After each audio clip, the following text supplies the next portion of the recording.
This is Kevin Conroy, the voice of Batman. This is Lauren Lester, the voice of Robin and Nightwing. And you're listening to the DCAU Review. Hosted by Cal and Liam. Streaming at DCAUreview.com. And on your favorite podcast app.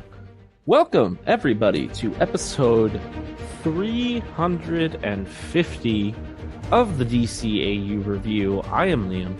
And with me, as he always is Cal. Cal, happy 350, and as has been the case for these last few milestone-type episodes, we've got another exciting DCAU Character Spotlight episode to bring our listeners this week. Yeah, excited to go ahead and kick off our 350th episode with a Character Spotlight of Ra's al Ghul, a.k.a.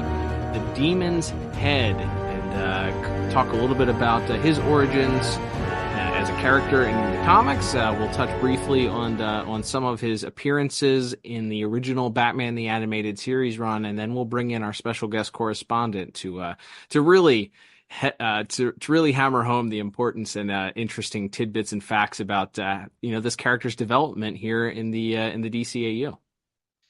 Absolutely, Cal. Can't wait to get into that. A little bit of background, as we often do when we introduce these character spotlights, is to look back to our original comic book origins of these characters, just briefly, but we did want to give a shout out to the characters' creators. There are three gentlemen we have to thank for Ra's al Ghul, Talia, and the rest of this sort of great addition to Batman's Rogues Gallery. And that is the editor, Julius Schwartz, who came up with the name of the character, as well as sort of had the basic concept, kind of came to the writer and artist we'll get to in a second here, and just said, hey, we need a new big-time supervillain.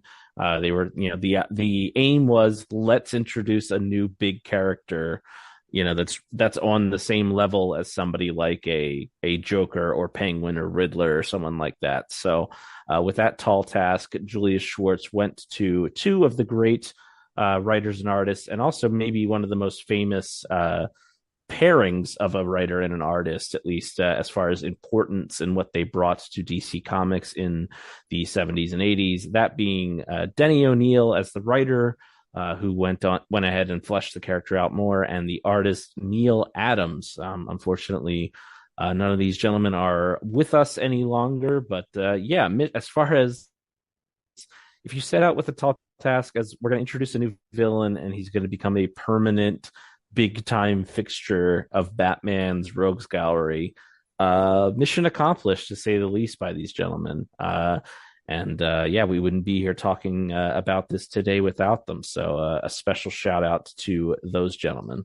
Yeah, absolutely. I mean, I think even laymen have certainly probably likely heard of the team of Neil Adams and Denny O'Neill as just a dynamic duo of writing and artistry that really trailblazed for the Dark Knight and set a new precedent after the fun and lighthearted sci-fi bright colored era of the Dick Sprang era. They really brought things back to the nitty gritty era, of course. And while we'll talk about it a little bit later with our special guest correspondent, as far as maybe some of the influences about the character and what they learned about and what they liked about the history of the character. But this steers away from the more fantastical ideas of superpowers and things that were kind of in vogue to bring about. And this sets it a little bit more in reality, I guess, as much as you can, about a 400-plus-year-old a global threat in the name of the Demon's Head. But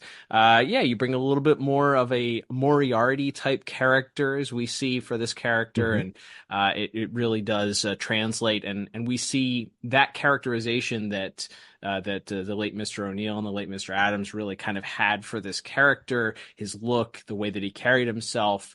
That gets carried over clearly into the DCAU, into the Batman the Animated Series episodes that we end up seeing this character in, and it was obviously very near and dear and important to our writers and directors of this series to stay faithful to that original vision of those characters. And it feels like, I mean, honestly, if you're going for a more realistic sort of period piece and a set in the retro present day, a character like this who kind of already feels timeless, that was introduced. And, is he someone from a James Bond film? Is he somebody from, a more modern media conglomerate? You could probably put him in any era and he would fit pretty well. So it certainly fit very well for them to introduce this character in Batman the Animated Series. And he had quite a few different appearances here, as we kind of had his own story arc that carried through here for Batman the Animated Series. Absolutely. We're excited to talk about this. Now, this is volume 1 for Ra's al Ghul's Character Spotlight on this show. We will come back another day to talk about his post-original BTOS appearances, as well as some of his other merch and comic books and things like that happened more in that era. But today we wanted to focus on just his appearances in Batman the Animated Series. And Cal, traditionally, when we do that, we, as mentioned, usually just go over the episodes by order of appearance about each one. But as you mentioned, we do have someone coming on that's a little bit more of an authority on Ra's al Ghul in a couple of minutes, and so that will kind of be our main overview of his appearances in the series for this part 1. And then, like we said, we'll come back another day and maybe look at it more from our perspective. But before we get to our special interview with our very special guest correspondent here on episode 350, Cal, why don't you tell the good people about the newest and best way that they can support our podcast? And that's at buymeacoffee.com/DCAU review. That's right, Liam. Buymeacoffee.com/DCAU review is the website. Head over there now if you want to support the podcast, if you enjoy us and want to say a little thank you for us, give us some caffeine to keep us motivated. You can head over there to buymeacoffee.com/DCAU review and do just that. Buy us a coffee. It can be a one-time donation to us, a one-time, hey, you know what? I really like this Spotlight episode. You guys did a great job here. Here, have a coffee on me. And you know what? That's great. We appreciate the people that have done that, and will continue to consider doing that. Any type of support is welcome. But say you want to take it to that next level. Perhaps you just, you want to be more than just the rank and file person. Maybe you're feeling a little bit more generous. We've got options for you too. If you become a monthly supporter of the podcast, first of all, our monthly supporters, we thank you. We thank you for being a supporter of the podcast. It really, anytime we get a new supporter, it really is like the highlight of my day. So thank you so much for anyone that supports us at any level, but especially our monthly supporters. And monthly supporters can join us at 3 different levels. We have our standard tier, we got a middle tier, and then we got our top tier. Each level comes with a different set of perks and thank yous. You get on-air shout outs. You get a little gift sent to you if you're a first-time supporter of the podcast. And then beyond that, if you join that top tier level, you get the opportunity to ask us a question of the week. And this week, Liam, we not only have one question, we got 2 questions coming in this week that we'll answer a little bit later on in the podcast. And maybe you would like to ask your own questions. They're going to ask their own questions about Ra's al Ghul. So we'll hear those answered here right on the air after we talk with our special guest correspondent. So maybe you want to join them. Maybe you want to support the podcast. Maybe you just want to check it out and see what it's all about. Head over to buymeacoffee.com/DCAU review and support the podcast today. That's right, Cal. So without any further ado, we're going to throw it to ourselves in the past with our special guest correspondent, Mr. Kevin Altieri. Kevin, of course, a longtime director on Batman the Animated Series, directed every single one of the 4 appearances that Ra's made in the original BTOS run, those episodes being Off Balance, The Demon's Quest, Avatar, and Showdown. And Kevin has lots to talk about, the origins of the character, what inspired him, what made them be the character as far as Ra's al Ghul and Talia, what he saw that really made him want to be in the driver's seat, so to speak, when these characters got introduced to the show. And so without any further ado, let's throw it to ourselves in the past with our special guest correspondent for episode 350, Kevin Altieri. All right, Cal, and we are back on this very special DCAU review character spotlight, talking all about Ra's al Ghul. And we really couldn't do that without really the guy that I would consider the architect of this character's DCAU career here. And that is once again joining us very generously, director on the series, Kevin Altieri. Kevin, welcome back to the show. Hi, glad to be here. Glad to have you back, Kevin. As Liam sort of alluded to there, as far as Ra's al Ghul's appearances in that original Batman the Animated Series run, you had a hand in every single one of those appearances that he made, even in his little like cameo introduction in Off Balance that introduced us to the character, and then of course the subsequent episodes that he starred in. I remember when we had you on before that you mentioned kind of once you heard that the pitch was coming, that Ra's al Ghul was going to be introduced to the series, you jumped at the chance. You were like, I need to do the Ra's al Ghul episodes. It was worse than that. Tell us about what you remember about that. At my very first interview with Bruce, once they showed me the trailer that he and Eric had done, I was from that moment on, I just said, "Yep, count me in." But promise me that when Ra's al Ghul shows up, I'm doing it.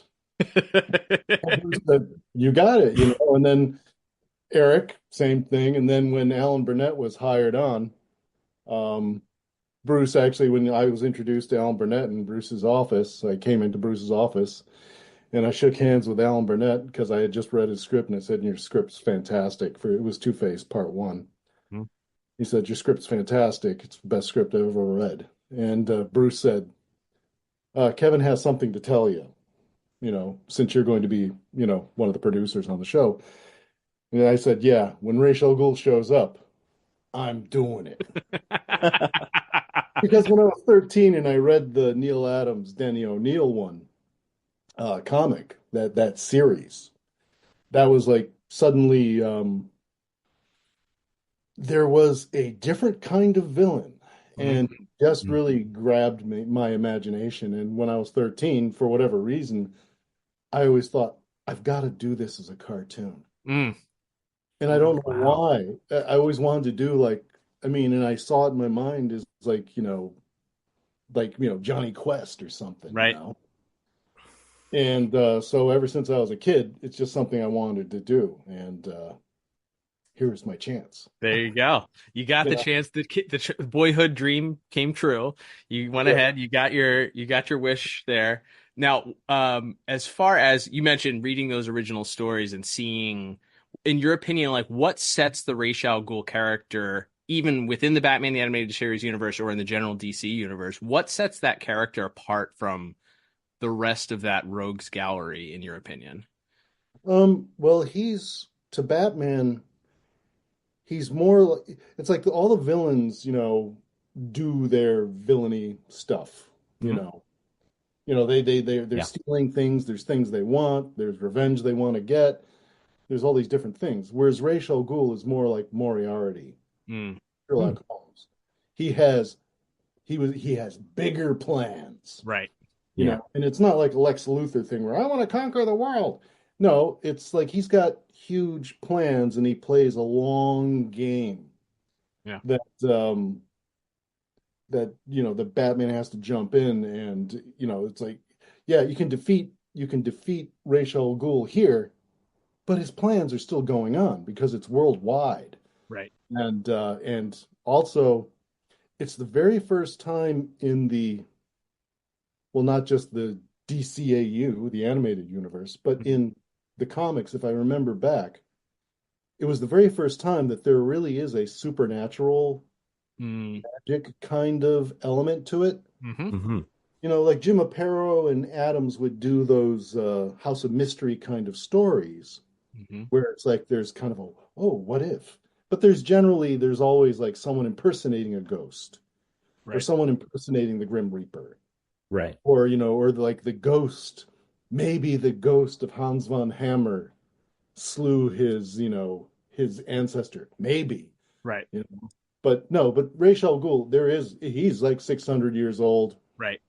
plain and simple. It's supernatural. It's the first time in the DC universe that I really think that there was magic in the world of Batman.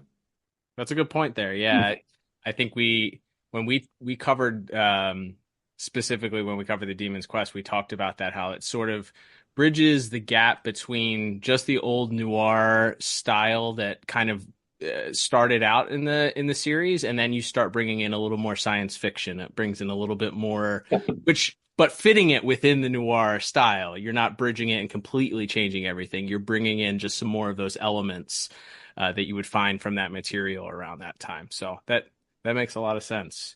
Yeah, and it's like the vehicles and stuff too.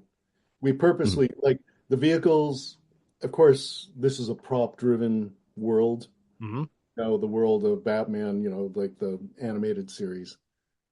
But it's also his technology he probably developed technology that was equal to the technology of today, like 30 years ago. Right. So it has this Jules Verne to it. You get like, the steampunk element, right? You get a little bit of steampunk. We see that in a couple of the various different styles of episodes, especially in Showdown. In that appearance, you get a lot of steampunk influence there, right? No, it's not steampunk influence because steampunk didn't exist yet. Right. Right. He created what eventually would be steampunk. Yeah. No, we were doing like Master of the World and things like that.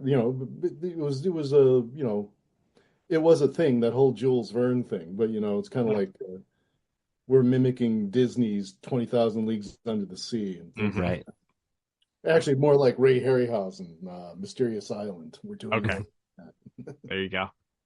So question for you. You mentioned the source material, obviously Denny O'Neill, Neil Adams, some incredible comics that they wrote. And that was clearly an inspiration for some of the specifically, the Demon's Quest there's a lot of those elements in there. Denny wrote the episode. If I'm not mistaken, as well. He did. He gets the writing credit. So as far as adapting some of those elements, especially with material that you were so familiar with, and inspired by, and how much you loved them, how difficult was it for you to then adapt that to animation? Did you feel comfortable with it? Was there any concern over, I don't want to mess this up? Obviously, the end product is incredible, but what were your feelings on that as you're going through the process of adapting some of this material that inspired you to kind of eventually get this into animation? It was and it wasn't. It's like, I'm always, what my secret is, I seem very confident and all that, but the secret is that I'm always daunted by the material and I always want it to come out good. Like in Demon's Quest, it went to TMS, but it was TMS farming the job out. So it's very, very good. The first two. It's very well done. But it was frustrating that like the sword fight didn't get the level of animation that the scenes in the Batcave had. Like, and I'm not complaining.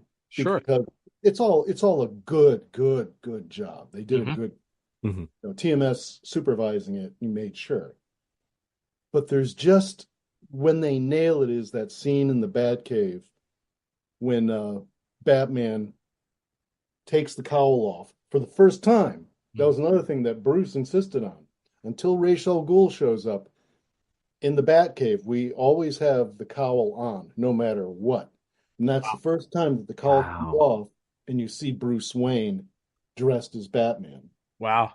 And he looks at that photograph that just came in the mail, and that scowl, the animation going into that scowl, it's so good. So it's like TMS, the animators zeroed in on the personality bits, more than the action bits and the effects stuff, which I was really looking forward to from TMS. So I was kind of disappointed, but as far as doing retakes and stuff, you look at it and you go like, well, they're going all out, I can't complain. Yeah. And Talia is completely off model. Because the model, I was going to say it was funny because I watched Off Balance, and then Demon's Quest back to back this morning. I'm like, oh, she's a little looking a little different by part 2, especially. Oh yeah, no, she got curvaceous. Like she put on a couple of pounds in all the right places, because she's supposed to be a slim, athletic, tiny breasted girl. Yep. And she turns into like this voluptuous voluptuous girl. Yeah. Especially when Ra's al Ghul is holding her over his head. It's like, oh my God. It's like, throw all your animation into that one shot and let me argue this through BS&P. BS&P didn't say anything. Wow. I was sure they were going to just make us retake all of that stuff. And they didn't. They didn't, Wow. Yeah, so like her wiggling and stuff, and there's all this animation going on. Yeah, I just was like, well, we're gonna get retakes on this. I know we're gonna get retakes on this, but I'm not gonna call a retake yet. Right. And they didn't. Wow. That's incredible. Especially with, from my recollection, do we get an open hand slap shot in that too, where when she tries to slap him back? That feels like it would have also typically been a no to see, even though it's, I guess, woman on man violence versus the flip side. And then you go and you look at like the animation wise again, they pull out all the stops inside the Lazarus Pit cavern, especially in part 2. Like when Batman and Robin jump for that, that cable and like climb out. It's like animation is 1000%. It's like, the best animator got that bit. Yeah, that shot. I mean, that shot was so incredible that when they shifted to the Adventures of Batman and Robin, that shot gets put in the opening credits. Yeah. No, I mean the animation doesn't. It's the same guy that does in. I can track down the animators, and I don't even know their names. Wow. But it's the same person that did that bit in Harley's Holiday, where Batman swings up and says, "Quinn, come back here," and he's like, "Pow!" Wow. And he yanked off camera. Wonderful animation. It's like it's the same guy or the same girl. I don't know. Unreal. Wow. Yeah. That's pretty awesome. I love that. Now they threw into that Lazarus Pit. Yeah, I had Mark Wallace because I knew he was going to be a weirdo. He was going to do something weird. So I did him like, and he's like mad at me because I didn't give him an action sequence because I'm taking those, and he just he's Ra's al Ghul is getting lowered into the Lazarus Pit. It's like big demon head flames coming out of his mouth, and it's just a big eruption, and he comes flying out and lands. And I'm like, this is just outrageous, but after all, it is a cartoon. And again, the animation was just wonderful on all that stuff. Yeah, that sequence where he comes out of the pit and the flames are coming out of his mouth, and you almost get the feeling. Again, we talked about introducing supernatural elements, like oh, maybe this guy is a demon. Like there almost feels like maybe somewhere in his 600 years he made a pact with Neuron or somebody. And I'll tell you, DC, Warner Brothers at that time, because I remember pitching Sabrina the Teenage Witch. I just, where I wanted to do that, and they're like, no witches, no supernatural. All the Scooby-Doos, not supernatural. It's like always an explanation. Yep. Nothing that cannot be supernatural. And I even pitched, because I did a comic. I did my kind of an origin of the demon comic I did for DC. And I really wanted to have the demon in here in this episode, but I wanted to do the demon. And they're like, no demons. Wow. No demons. And then this show shows up. All of a sudden, after I leave, it's like, oh, okay, you're going to bring Etrigan in now? Right. Like, yeah, wait till I'm gone. How dare you? Well, that's it's a shame that you did not get a chance to do that in the actual series at that time. I'm sure that episode would have been interesting, just as interesting as this. As we're talking about the Demon's Quest, we're talking about an episode that is a two-parter, and I don't think we've done. Yeah. We've had you on before. I don't think we've talked about the difference between planning for a two-part episode versus a single-part episode. What went into your planning different, like as far as differences? How did you prepare differently, and did you prefer it, or did you prefer just to have a single contained 22, 21-minute episode? Well, I mean, I had done Two-Face part 1 and 2, That's right. Mm-hmm. and Cat in the Claw was also a two-parter. Mm-hmm. That wasn't new. Cat in the Claw, I felt, didn't need to be a two-parter. It's like, Red Claw just isn't that interesting, I would have to agree. in my opinion. It's like I did the first part, and then I forget who, Dick Sebast, I think, did the second part. I'm not sure. Maybe Boyd. But anyway, so having different directors doing two-parters, and I had done, at this point, I had done Feet of Clay, I believe. Yeah. Yeah, that all came before this. Again, that was the second part. So I had to really pay attention to the first part. And I had a lot of disagreements with it. So when this came along, there was no question about, number one, yeah, it's going to be a big story. Mm-hmm. And it's going to be a two-parter at least. Mm-hmm. And as it turned out, it ends up, I see like the Ra's al Ghul episodes as all being one piece. I wish they would have, released a DVD or a Blu-ray of just the Ra's al Ghul Oh yeah. Mm-hmm. per season. Because the animation does get better too. Mm-hmm. I mean, Avatar has some really great moments, yeah. but Showdown really did a good animation job. Mm-hmm. In my humble opinion. So is the process, did you feel more, well, you said like this has to be a two-parter based on and I can't imagine trying to squeeze all of the elements of this with the kidnapping at the beginning to eventually rescuing Dick, the transformation, and then ultimately this final showdown between Batman and Ra's. That would have been hard to do in 22 minutes and give anything, I feel like, breathing. Yeah, no, there's no way. And Denny O'Neill, I don't know how much writing he had done for animation. Mm-hmm. But there was, I think Marty, yeah, I'm pretty sure Marty Pasco was the story editor on this one, or one of the story editors. Mm-hmm. Mm-hmm. It was mainly, I mainly dealt with Alan Burnett for the most part. But being a story editor, I read Denny O'Neill's outline and his first draft script.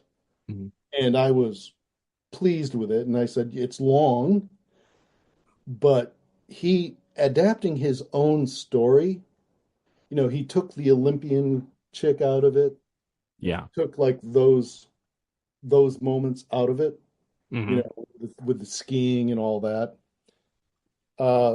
So he did his own editing, so it worked pretty good. And I thought it was long, but I could do my own editing. And then the script came back, and the bat wings in it, and just all that kind of crap. There was like Yeah. a fax machine in the bat cave. No, it's more important. It's like 3 or 4 pages explaining that this fax machine, and Alfred and Bruce are sitting there. Oh, this fax coming through. Oh my God, it's Robin. He's, and I'm like, no. Envelope, open it up, pull out picture, done. Right. Right. It's like, and Marty was really mad at me, but I was like, look, this is once in a lifetime. Denny O'Neill adapting his own, Yeah. come on, it's Denny O'Neill. Right. He hasn't written scripts for animation before. It's okay. It'll be okay. The dialogue's good. It's like, it's awesome. I'm so again, me getting in trouble, but what else is new? But I'm working with Denny O'Neill, and I'm like, it's like a dream come true. Right. I can only Absolutely. imagine. I can only imagine. Yeah, and it's like I wanted to make, and when at WonderCon they I remember I had VHS copies of this before it went on the air. Mm. And Denny O'Neill was, he was the representative for DC at all the cons. Mm-hmm. So I told him like we're gonna, it's like I was gonna be on a panel with him, and I said, look, I've got the episodes, so we can show them. And I got permission to show them at WonderCon, and the audience wasn't a big one either. It was like I remember it was like 11 o'clock in the morning or something. Okay. Panels. And Denny O'Neill, and they're playing, the episodes, and this audience is like really interested in it, loves it. And after the final part 2 ended, and Denny O'Neill didn't say anything. Denny was just tight-lipped all the time, just watching the show. And he turns to the audience and he grabs the mic after the last credits roll and he goes, isn't it wonderful when you see your work interpreted so well? Awesome. Thank you, Kevin. And I'm like, oh my gosh, that had to feel like just a complete like just knock you over with a feather at that point, right? Like, just like, how do you? Yeah, I'm like, how old am I? I'm like, what am I, 37 at that point? 36, and yet I was 13. Wow, absolutely, man. I felt like a 13-year-old kid. What an incredible moment, man. That's talk about not only your dreams come true, and then the person whose work that you're adapting goes, that's great stuff. Like, yeah. I really enjoyed that. Wow, what a moment for you. I remember very early on when we had you on, I think it may have been when we had you on for Off Balance, right. We talked about Mr. Warner, and I believe you said, if I recall correctly, you said originally in either your mind or somebody else, maybe Bruce's mind, you guys had thought about maybe Michael York as a potential voice for Raish. But then ultimately, once you found out that David Warner was available or that was being considered, you were like, all right, this is the guy. Can you tell us a little bit about what you remember about either your thoughts on Michael York and then ultimately getting that was the question that as usual, Andrea would ask us, okay, so who do you see if you were to cast this as a live action movie, who would you see? And I went, well, he's got to be an English actor. It's got to be a classy English actor, like Ian Holm was one of the names. But then we were going like Patrick Stewart. And I believe that Andrea actually looked up the agent and asked about Patrick Stewart. And they're like, absolutely not. Wouldn't lower himself to do cartoons. Until Family Guy shows up, right? So I mean, it was really a slap down. Like, no, absolutely not, because I'm doing commercials. Mm-hmm. I don't. That may have only been from the agent, not from Patrick Stewart himself. Sure. And so there was different ones. But then I was listening to the First Man in Rome series by Colleen McCullough. Really well written, and I loved when they came out on tape because she had like guys like David Ogden Stiers beating. There's just some of these actors that can play all the parts. Of course, in a book on tape. Mm-hmm. And Michael York inherited it from David Ogden Stiers. And he did a great job because what was really good about Michael York was, if you ever get a chance, I think it's perhaps the third book in, I'm not sure, but it's when Julius Caesar, young Julius Caesar, first comes into the story. And Michael York reading Julius Caesar is great. Can only imagine. He has a bunch of really nice intonations. So Michael York can actually get that deep voice. He needs it. So I said, Michael York. He's not just D'Artagnan, it's like, yeah. And she said, I can get him. He's in town. Michael York's in town. Oh, great. So I thought Michael York was going to be Ra's al Ghul. But then Andrea goes, wait a minute. How about this? Because Michael York's already coming to the recording. Mm-hmm. I don't know if he was told he was going to get the part or whatever, but he did get, he did get Count Vertigo. Right. And he did a great job, Absolutely. But she goes to us and goes, "How about David Warner?" And I'm like, "Whoa, that's even better." Wow. So Andrea just has that knack. She knows the voices, Mm-hmm. And I said, "Can we get him? Isn't he in England?" "No, he's local." I'm like, "Oh my God." It's like David Warner. Wow. It's just beyond perfect. Once you know that he's available, it's like, wow. Like I can't believe that we got that guy. Wow. You know, Yeah, he's just so perfect. I was going to say it's one of those. I mean, you could say that about nearly, if not every character that was cast in the original Batman the Animated Series run, but it would be very difficult to hear anybody else's voice as that character, especially the way that he says detective, like Yeah. just that like it's like that subtle like talking down to, it's respectful, but there's just like he's just referring to him by that title and that title alone. Like Yeah, he's not it's Persuade, he's respectful. detective. And it's respectful. Right. Mm-hmm. It's just the perfect delivery for that. Yeah, and then he does and then in Avatar, when they're in the desert, it's like, "Another time, detective." It's like, how does he know that? How does he know what he would sound like turning a horse around? But he does, and he's just a guy sitting in a chair. Right. "Another Unbelievable. time, detective." And because he would ask, David Warner would ask questions like, so where is this? And I said, "Oh, for instance, oh, you're inside of a helicopter Mm-hmm. and the door's open. Mm-hmm. So you guys gotta, you're talking louder to each other." "Oh, got it." And in his, actor wise, in his mind, he just visualized what it would be. And I don't even remember any retakes that he had to do. Wow. Wow. I don't remember. He must have, because everybody, Sure. everybody does 2 or 3 takes. But it seems like I'm just sitting there listening to David Warner, and it just seems like the first take is what we got. Unreal.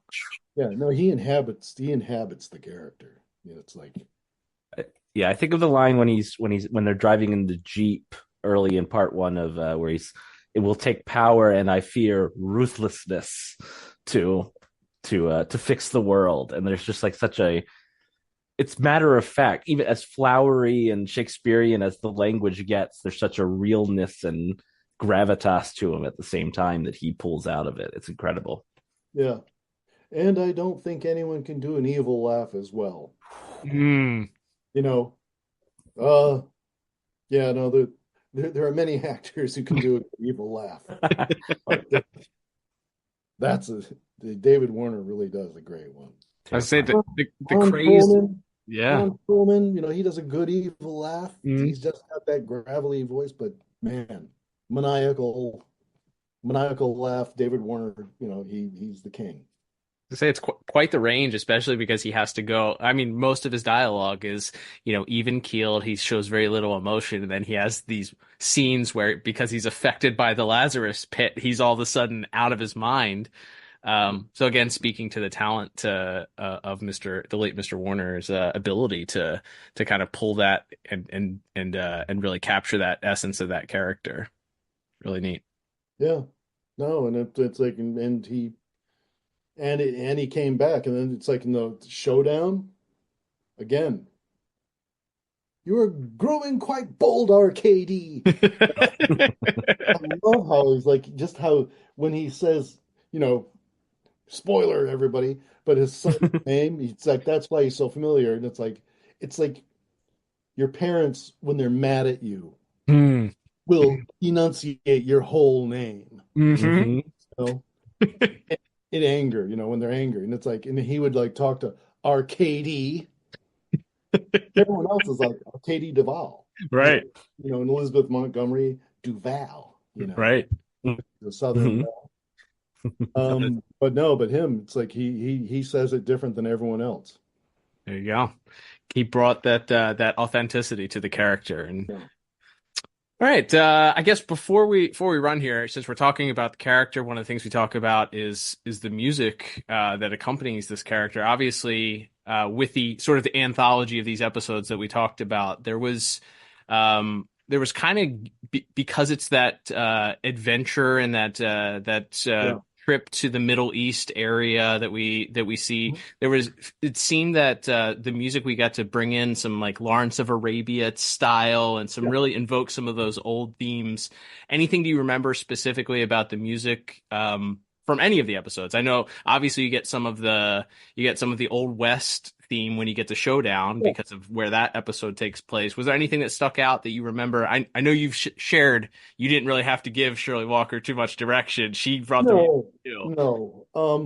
And I think the Western on Showdown, I think that was Lolita Okay. Rickman. But I mean they work together. Of course, yeah.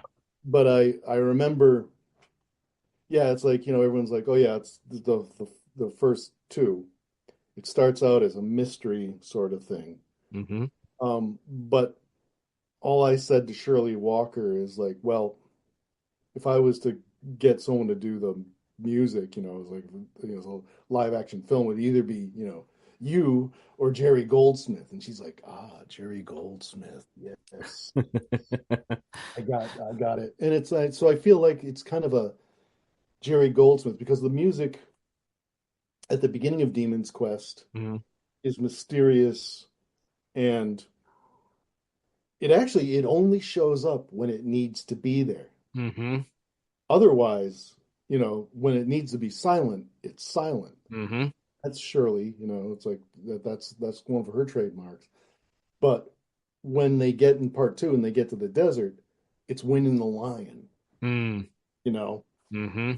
So it is Lawrence of Arabia, but I always think of it as more of Jerry Goldsmith because Jerry Goldsmith would he'd do Planet of the Apes, Mm-hmm. and then he does Wind in the Lion, and then he does the Blue Max. Okay. And just he embodies each one with just his music says something, and that's kind of what Shirley brought to it. I love that. I love the fact. I mean, every time we've had you on talking about the music, and obviously when we're listening to these pieces and trying to in our non like musical expert brains, we're like, man, these pieces are just incredible. But the fact that so much of this just came from her brain and was just like you gave her like a little like this is the general direction. She just like took it and ran with it. What an incredible talent. Yeah. Was. No, and when she would bring in other composers like Lolita, Mm-hmm. I mean, I can't complain. It's like in Showdown, I was just, I it's like, of course, it's got to have a Western theme to it, Mm-hmm.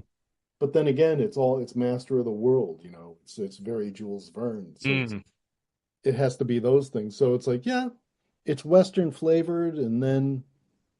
And the thing is, Shirley, Lolita, they understand when to shut the music off. Yeah, that's one of the things that we notice, especially when you look at other cartoons of the time, the Marvel cartoons that were happening. If you were juxtaposed, that is wall to wall music from the start of the episode to the end of it. It's just constant music. To the point where it feels like none of the character moments can breathe, and then you juxtapose that against BTOS and you listen to some of these moments where you get to hear the voice actors that are incredibly talented. Their performances come out because the music isn't swelling and drowning it out. Yeah. But it also creates emotion too. It create like the absence of music can create that emotion also. Yeah. Yeah, no. And then when the music needs to be there, like the ending of the first Showdown when the Phoenix, the dirigible, the ironclad dirigible shows up and is blowing away. Music, da da da da. People reacting, da da, and then Rachel Ghul lowers the telescope and goes, "Fire!" Music cuts, boom, just cannonballs. Perfect. Yeah. She just works in harmony with anything, right? Yeah. Know when there's going to be an explosion. and that's when it's like, so don't need the music now. So when you go to the commercial, it's kind of like, Right. what cannonballs did what? Oh, you got to sit through a stupid commercial about cereal or soda pop, and then you come back and what happened? Right. Right. And it's like, and I give her credit, for creating those moments. Absolutely. All righty. Anyway, Well, Kevin, thanks so much for all the time that you've given us today. Been real generous with that, especially talking about somebody that like we talked about. We consider the architect as far as the DCAU version of this character. So thanks so much for joining us and talking. We know you got some appearances coming up. I think you mentioned before we started recording you got WonderCon coming up. And that's at the end of the month. I'll be there with Heroic Fine Arts. Awesome. And we do our best to plug anytime we see that they are plugging your appearances. I know Dan Reba has been joining you on some of those also. I think he's been doing that circuit also. So if there's I also, people can follow you at Altieri Arts on Instagram. The Mr. Freeze, I forgot to mention before we went on the air, that Mr. Freeze canvas that you did, the black and white was absolutely perfect, and then you put it up with color added, and I was just even more blown away. Well, thank you. Just really incredible stuff. I have posters made of that, and I'll be signing and selling those. That's what we're talking about then. That's awesome. Might have to add one of those to our collection then. I am doing a new comic. I can't really talk about it much, but I am doing a new comic for DC with DC. All righty. There will be an announcement at one of the cons coming up, but that's awesome. Up to DC. And after that I can talk details on it. But right now it's just starting up. Yeah, we'll have to get you back on when once that's been announced. Maybe when it's closer to the release date. That would be awesome. Well, Kevin, thank you so much for spending time with us this afternoon and giving us some insight into this legendary character across DC and specifically the DCAU. Oh, yeah, my pleasure. If anyone wants to talk about Racial Ghul, you got to include me. Absolutely. That's a mandate. All right. Just to be clear. A miscarriage of justice if you do not. Yeah. Because I've got opinions. That's it. Thanks, Kevin. You're welcome. See you guys. All right, and thank you so much once again to Kevin for joining us. He did it on short notice again, so we always appreciate when Kevin jumps on. And as he said himself, you can't have a character spotlight on Ra's al Ghul and not include Kevin Altieri in the conversation. as the man himself said, and you know what? He's absolutely right. So thank you again to Kevin for joining us. Please be sure to follow Kevin on Instagram at Altieri Arts.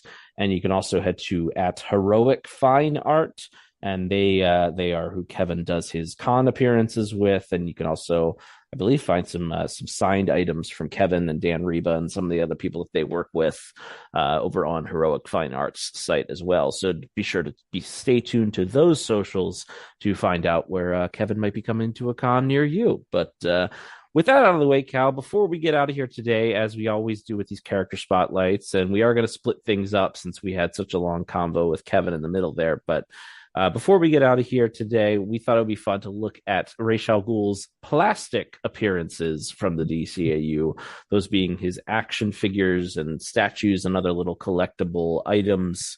And he's got some really good ones, actually. And that all started back in the original Kenner line. Actually, technically one of the later series, right? Because this is Adventures in Batman and Robin. Yeah, the Adventures of Batman and Robin. By the time Kenner switched over to that, which quite frankly, they may have already been or already be being purchased by Hasbro at that point. Who could even know? Well, you could probably know if you looked at the dates and all that stuff. But they were shortly after this going to become Hasbro. Kenner would cease to exist. But I remember stumbling upon this action figure. We were with our older brother at a mall close by, and they had a KB Toy Store there. Now, KB Toys was not known to be stocking regularly. They weren't up to date with a lot of their series. You'd be lucky if you go in there and find something new. They were great for the 2 for $5 or 3 for $10 sale. If you wanted to pick up some old Marvel figures from the early 90s, but not so great with keeping up with the modern figures there. But I remember there was a baseball card show, and for some reason there was somebody set up that had action figures at this baseball card show, and they had the Ra's al Ghul figure, and we lost our ever-loving mind over the fact, because this was before the internet. This is before you could regularly just know what action figures were set to come out. I guess if you were maybe heading to your local comic book store, you might have a general idea, but this is before what was known to be coming out would be widely dispersed. I was going to say, yeah, Cal wasn't on any message boards at age 9 or whatever he would have been at the time. I don't know that they existed at that time either. Right. But I don't even remember seeing this. The only way you would know that something was either out or coming out is you look at the back of the action figure packaging and you see a little preview image. And I don't even remember seeing that. So when we finally stumble upon this and you see Ra's al Ghul in action figure form, just absolutely losing our mind. We were able to either convince our parents to buy it for us, or we had enough money to scrounge together to pick it up. And this is an interesting one because it is one of those things where you have a character who is obviously unmistakable when you look at him on the screen.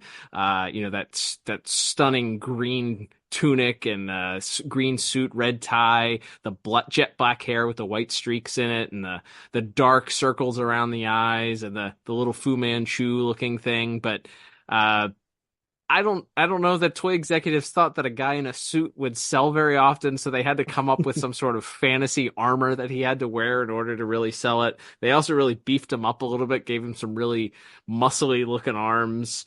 My guess is maybe those arms came from a different action figure mold at some point. They just repurposed it, but nevertheless, we ended up getting a Ra's al Ghul figure. He's the Demon's Head. He's wearing this interesting armor. He comes with a quote unquote strike shooter and combat sword. So he did come with a sword, so he could have a little sword fight with Batman if you were able to find another sword. Doesn't quite match the saber that he wields in his sword fight in the Demon's Quest, but close enough.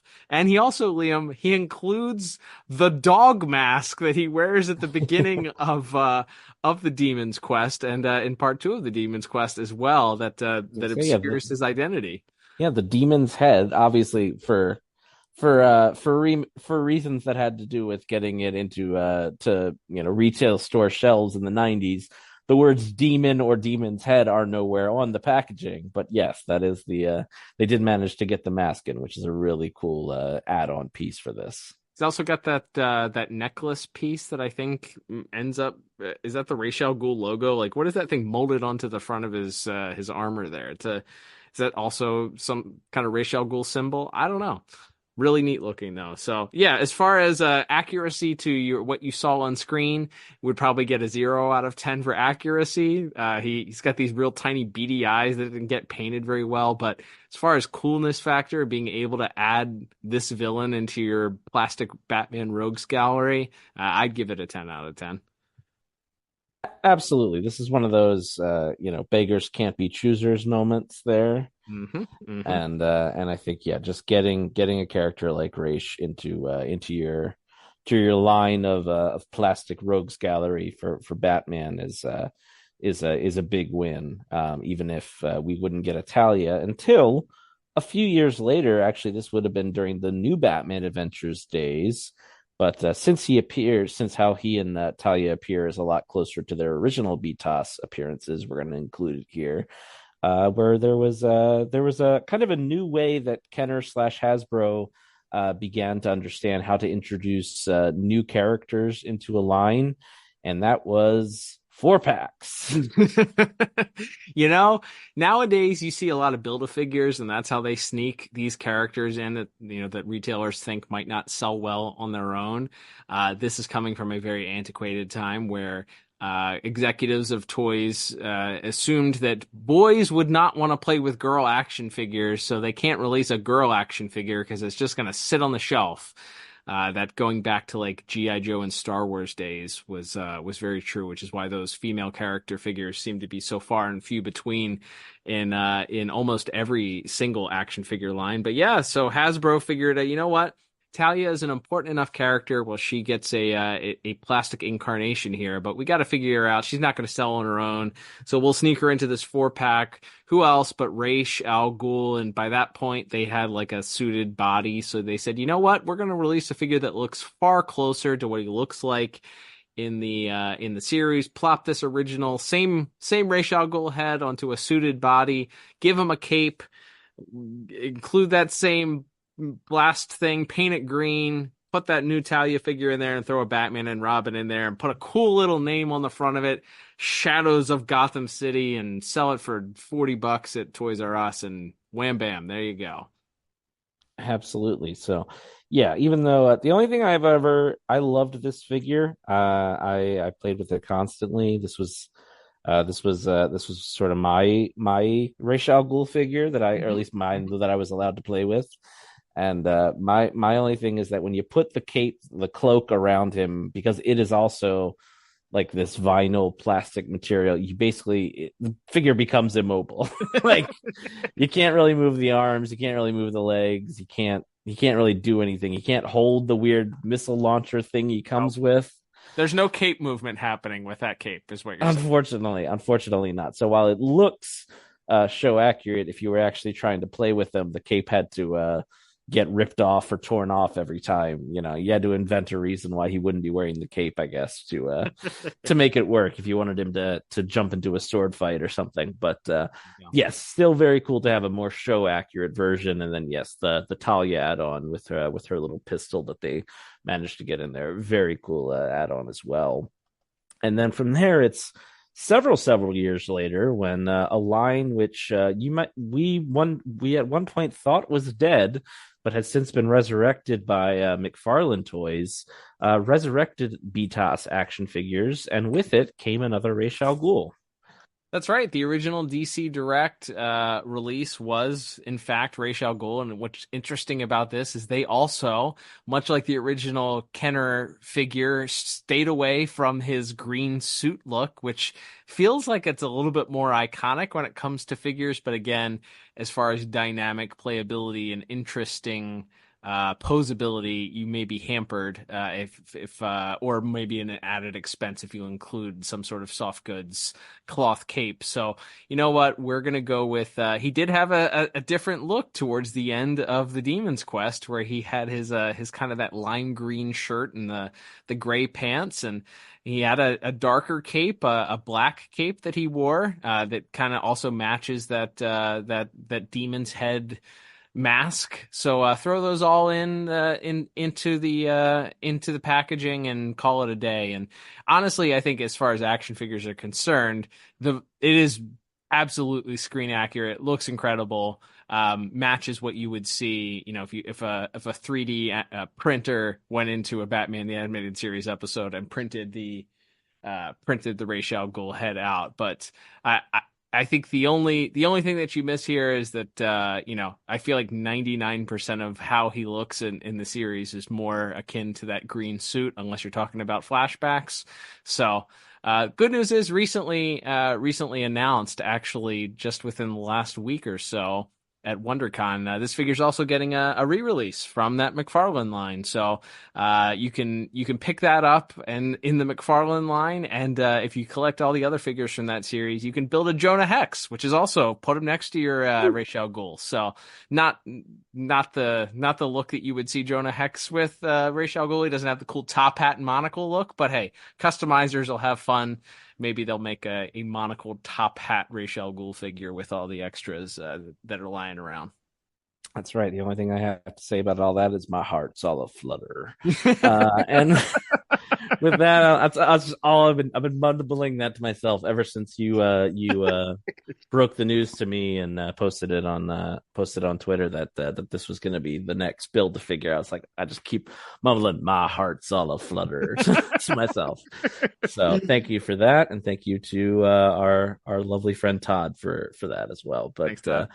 absolutely. And then we thought, okay, that's it. 3 action figures. That's all there is to talk about. But as you pointed out to me, Cal, there is the world of other collectibles such as statues and some other things to talk about here. So the first one up, we have a bust. That's this is like a Diamond Select resin thing. It's like just his upper body.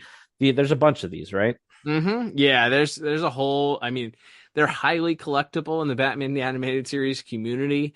I'm not a personal collector of them. Some people just have 1 or 2, but there are plenty of people that follow the mantra of collect them all. And a lot of them, I don't know the rarity of the Ra's al Ghul one, but I know a lot of them are highly sought after and go for a pretty penny. So if you have one of these, then and you're interested in perhaps selling it, you might be able to make a little bit of dough by doing so. It's pretty neat looking. As we said, it's kind of faithful. It's wearing the green suit. He's got the cape, but he's also got the sword. He's holding out the sword that he fights Batman with at the end of the Demon's Quest. So it looks a little bit more menacing than just a guy in a suit there. So again, how do you make that look dangerous? Give him a sword, let him wave that around, and makes him a little bit more menacing and more iconic looking sitting on your shelf.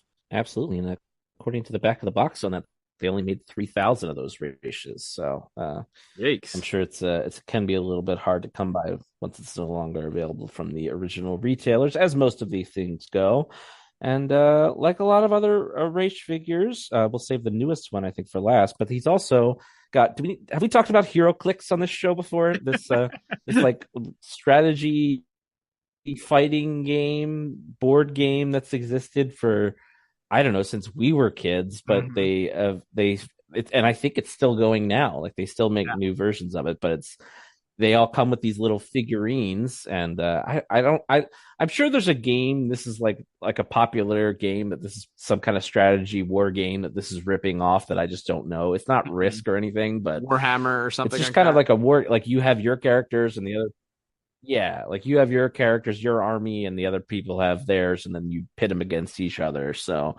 Yeah, we had some HeroClix when we were kids. Never had these cool ones because we were already adults when they started coming out. But they did start making Batman the Animated Series HeroClix specifically, and that includes a Ra's al Ghul. Yeah, again, this is just something else we try and look to find out, because there are characters, Batman the Animated Series characters, who did not ever get action figures or collectibles that ended up getting one of these neat little HeroClix, and Ra's did get one himself, and it's pretty faithful again to what it looks like, as much as you can with a little, like, I don't know, 1/10 of an inch tall action figure, or 9/10 of an inch tall action figure. It's a little guy. He's on a stand. He's got this dynamic pose. They're not posable. They're just kind of little things made of, I don't know what they're made of, resin or cheap. It's pretty cheap. They're pretty breakable pretty easily. But if you get a little shelf, I have like a little tiny display of like 8 of them, and I picked eight of my favorite Batman the Animated Series characters, and I put them on there, and Ra's fits in there pretty well. He's got this nice swooping cape behind him, and he's got a sword. And again, you made a guy in a suit look menacing, and this is a pretty neat one to have there. So if you're looking to start a little Ra's al Ghul collection, I imagine you can probably pick this up for under $3 on eBay. So maybe you just want a mini Ra's for your collection. There you go. Absolutely, yeah, it's cool. Also, all the HeroClix have individual like moves and abilities, and all of his are named after quotes from the show, which is pretty cool. So yeah, love that. So yes, definitely a lot of care went into that. And then not too long ago, maybe a month ago at time of recording, we got news that there's a Funko Pop, a new series of Batman the Animated Series Funko Pop vinyl figures coming out.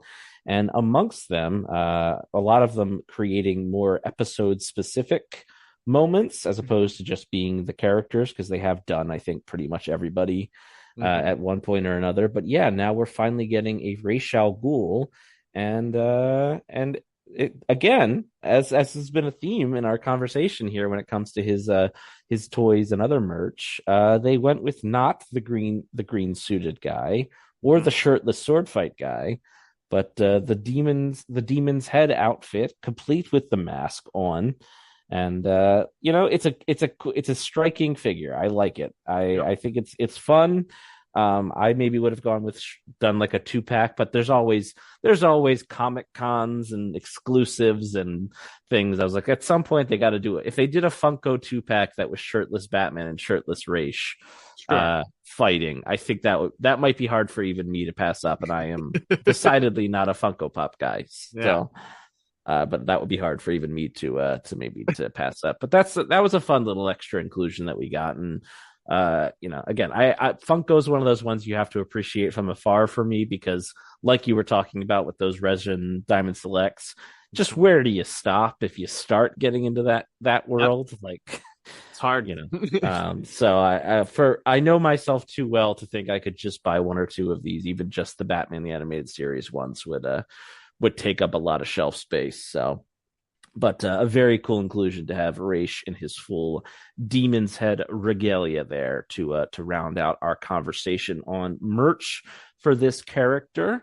And from there, as mentioned, he does have quite a few appearances in tie-in comics. We are going to cover that later on when we get to Volume 2. As well as maybe look at some other things as well. But we will save all of the comic talk for Part 2. But before we get out of here this week, Cal, we do, as mentioned, have a couple of questions, and they are brought to you once again by buymeacoffee.com/DCAU review. That's right, Liam. And as we mentioned at the top of the program, if you want to join our supporters and ask your own question and have it answered on the air, you can join us at buymeacoffee.com/DCAU review. Just join that top tier and become a supporter today. And as we mentioned, we got 2 questions. First question comes from supporter Kevin. Kevin's question is, and I really enjoyed this one because I think Kevin prefaced this by saying that he thought this was silly, but he also thought that it was the only question that really came to mind that he felt like would fit with not only Ra's as a character, but also the spirit of our podcast and how he became a fan of our podcast. So I really enjoyed that. Kevin says his initial super basic question would be, what's your favorite moment from Ra's from the show? But he said he's probably going to assume that we'll cover that in the episode. He said, so that's when he thought, what's your favorite #cape movement from Ra's in the show?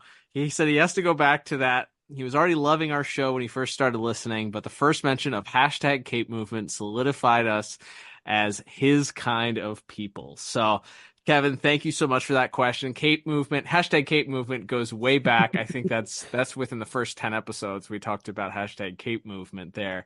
So that is a deep cut in the podcast lore there. But as far as cape movement goes for you, Liam, you got a favorite Ra's al Ghul cape movement? Because as we mentioned, that's kind of the look. He's got a couple different capes. He's got the Demon's Head cape. He's got that black long flowing cape. I don't know how much movement you get out of that because he's kind of just walking into the he walks into the Bat Cave wearing it, and then I guess he probably wears it in that final scene. Yeah, he's wearing it in Part 2 because when he takes his shirt off to have the shirtless fight with Batman, he's wearing that outfit. Yeah. So you got a couple different capes here. He's got the green cape, you got the black cape. Got a memorable cape movement moment from Ra's al Ghul? That's a good question. I was kind of racking my brain here. I should have thought to look for that when I went back and watched a couple of these episodes for our chat with Kevin. There's a couple. I feel like there's good cape movement at the end of Showdown when he's 100%. Standing on the tarmac. 100%. And it's his cape and Batman and Robin's capes all flowing in the wind as he's about to get off. We'll cross swords another day, detective, and walks off. So that one really came to mind. And then the other one, I don't know how much movement it is, but yeah, when he sort of steps out of the room, I believe it's when they've caught Batman in disguise trying to sabotage, and he walks out and he kind of smiles and then he jumps down off of the platform. And as he's kind of falling, the cape kind of flows behind him. I don't know how much it moves, but that was the other one that came to mind. And then he, comes over and unmasks and it's revealed to be Batman. So those were the two that came to mind for me. But I think Showdown maybe takes the cake just because that last scene, I remember that the animation for that episode is a little unique. I feel like the flashback stuff all looks great, and maybe the modern day Batman and Robin stuff is a little bit more squirrely, if I recall. So, but yeah, that last scene on the tarmac, I always remember thinking was really neat, and I can kind of envision Raish's cape flowing in the wind on that one. 100%. Yeah, that was the one that just off the top of my head stuck out to me. It's got to be the tarmac and Showdown. It's propelled by the gyrocopter or whatever they're flying away in, or the airplane that they're jumping into. But whatever it is, the cape movement from him, from Batman, from Robin, all in that sequence, just outstanding. You couldn't ask for better hashtag cape movement as far as I'm concerned. Absolutely. And then our second question of the day, Liam, comes from Zach. Zach, thanks again for supporting the podcast as well. Zach writes in this week with his question, and it's an interesting one, and one, Liam, that I think that we should probably bring back our special guest correspondent for a moment to answer, because Zach says, excited for our 350th celebration. His question has been plaguing him for years. Says, exactly do you think Ra's al Ghul, or if you are a Christopher Nolan fan, Ra's al Ghul, how do you think his name is pronounced? He had the chance to ask his creator, the one and only Denny O'Neill, and he forgot. Man, swing and a miss, Zach. That's all right. I'm sure you enjoyed it. He said he met Mr. O'Neill at Boston Comic Con in 2019, and I guess he was just so in awe, which who wouldn't be, getting to meet Mr. O'Neill, that he forgot until he was able to head back to his car. He was already in his car when he remembered to ask the question. So, Zach, totally understandable. You have all those plans to ask really interesting, witty questions, and then you get in front of the person, and your mind goes blank. It happens to all of us. So, why don't we bring back in our special guest correspondent, Kevin Altieri, for his official opinion and stance on the pronunciation of today's character spotlight subject, shall we? Yeah, no, and just for everybody's information, because it's Ra's al Ghul or Ra's al Ghul. Al Ghul. Well, Ra's is the Hebrew and blah, blah, blah. And it's like, okay, everyone shut up. Number one, Liam Neeson, great actor, not a good Ra's al Ghul. I was going to ask you. I was like, we got to get his opinion on other. It's not Liam Neeson's fault. It's the script. Sure. It's the script itself. It's like, what kind of a gobbledygook weird thing? And instead of being Moriarty, is he dad or what? But Denny O'Neill, who created the character, he created him, everybody. Mm-hmm. And Daniel, when I asked, because I always said in my head, Ross. Mm-hmm. When I was reading it, Ross. When I'm reading the script, I go Ross. Mm-hmm. And so Bruce and I, Eric, Alan Burnett, how is it pronounced? Because, David Warner asked, how's it pronounced? Right. Raish. That's how it's done. It might be the Hebrew version, but that's beside the point. Oh no, he's an Arab. It's like he's 600 friggin' years right. old. That's his name. Maybe he was Jewish. I don't know. Right. It's the creator. It's pretty much in the creator's hand at that point to say, when I created this character, this is what I called him, and this is his name. Like, it's hard to argue with that one. David Warner asked the question too. It's like, so how do you pronounce his name? And it's like Raish. There you go. Liam, to me, DCAU is Bible. Raish, it's pronounced Raish. Denny O'Neill was involved with the writing of this episode, and he didn't think to step in and say, "Hey, it's not pronounced Raish; it's pronounced this way." I think you got to go with Raish. Yeah, I think that's as Kevin said, that is how Denny himself chose to pronounce the name. So I would go with that, and then and I think there are a few different pronunciations depending on what dialect you use. But yeah, I go with the DCAU pronunciation. Roz never sounded quite right to me in Batman Begins, and then I feel like on Arrow they did both, which feels like a cop out, quite frankly. Pick a lane show I mostly really enjoyed. But yeah, I think I've just always gone with Raish because that's what I started with.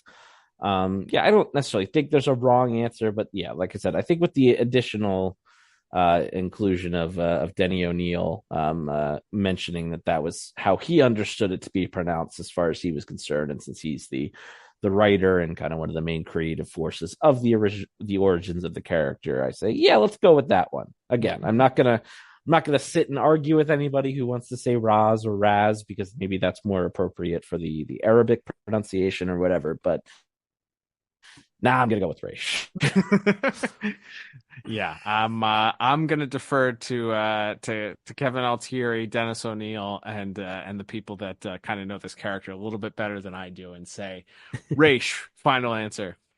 That's right. And yeah, so thank you so much to both Zach and Kevin for the questions today. And as mentioned, as Cal mentioned, you can support us by going to buymeacoffee.com/DCAU review and become a monthly supporter and ask your own questions. So that's a great way to support us. And we thank everybody who does.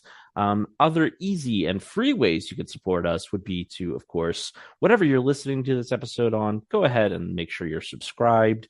If it lets you give us a star rating, give us 5 stars or whatever the most stars is. And if it lets you leave a review, please do that as well. That does, in fact, help us in the all-important search algorithms. You can find us on all the big platforms, Apple Podcasts, Spotify. We are on YouTube now. There's a link to that in the show notes. We would appreciate if you subscribed there just to get our numbers up a little bit so we can get a good little vanity link for that. And also, and hey, like the videos, be able to monetize it at some point. Yes, like it, comment if you'd like. All that stuff helps us just bump up a little bit in the all important, ever changing search algorithms on all of these sites where we post our show. So, however you choose to support us, that's a great free way. And other great free ways, of course, to head to our socials at DCAU Review on pretty much every platform. We mostly are on Instagram and the artist formerly known as Twitter, but you can also find us on Blue Sky, Threads, even Facebook, though it may take us a little bit longer to get back to you if you're trying to contact us through those sites. But we will make an effort to get back to you if you choose those as well. We thank you for supporting us that way. You can also head to, once again, to the show notes and find our merch store where Cal has designed a bunch of cool things you can get on a hat or a shirt or a mug or something. Great way to support us there financially. But however you choose to support us, we thank you so much. It's been a great 350 episodes plus like 50 up more bonus episodes. And Cal, as we flip the page over, it's a new month here. And obviously we had to take a little special detour for episode 350, but why don't we talk about what we're going to be covering for the rest of the month of April? That's right, Liam. We are doing something a little bit special this month. It's been a while since we've had an Elseworlds month. And you know what? I've been throwing around this idea. You agreed that it was a fantastic idea. Either that or you just didn't want to fight me on it. I'm not sure which answer is correct. But either way, you agreed by not disagreeing that this was a fantastic idea. So for Elseworlds this month, we're doing Elseworlds Finest month. So what that means is we just recently, just a couple months ago, looked back at the World's Finest crossover between Batman and Superman in the DCAU. So you know what we're going to do for the rest of the month of April? We're going to look at some of the best and our favorite places to visit as far as Superman and Batman are concerned. We're also going to wrap things up at the end of the month with an exciting World's Finest crossover for one of our DC animated movie reviews. So we got a lot of great stuff coming up. So we will kick off next week's Elseworlds Finest month, Liam, with a return to 2004's The Batman cartoon, oftentimes heralded as an unsung hero of the Batman animated mythos. So we will review that. We will head over all the way up to season 3 of that series, and we will be covering an episode featuring the villainous Maxi Zeus. That's right, the same Maximilian Zeus that we referenced way back when in the DCAU. He makes his own one and only appearance in The Batman with the season 3 episode Thunder, which we'll be covering next week. Absolutely, going to be a fun one. I think that episode features their version of Batgirl, which I don't think we talked about in The Batman before. So excited to get that. She predates Robin on that show due to Teen Titans being on the air at the time. So we'll have lots to talk about next week with that. I think that's a really fun kind of off the beaten path choice from this series that those maybe forgotten about. So excited to kick off Elseworld's finest month for the rest of April. But until then, I'm Leo. And I'm Cal. And we'll talk to you on the next episode of the DCAU Review. Bye-bye.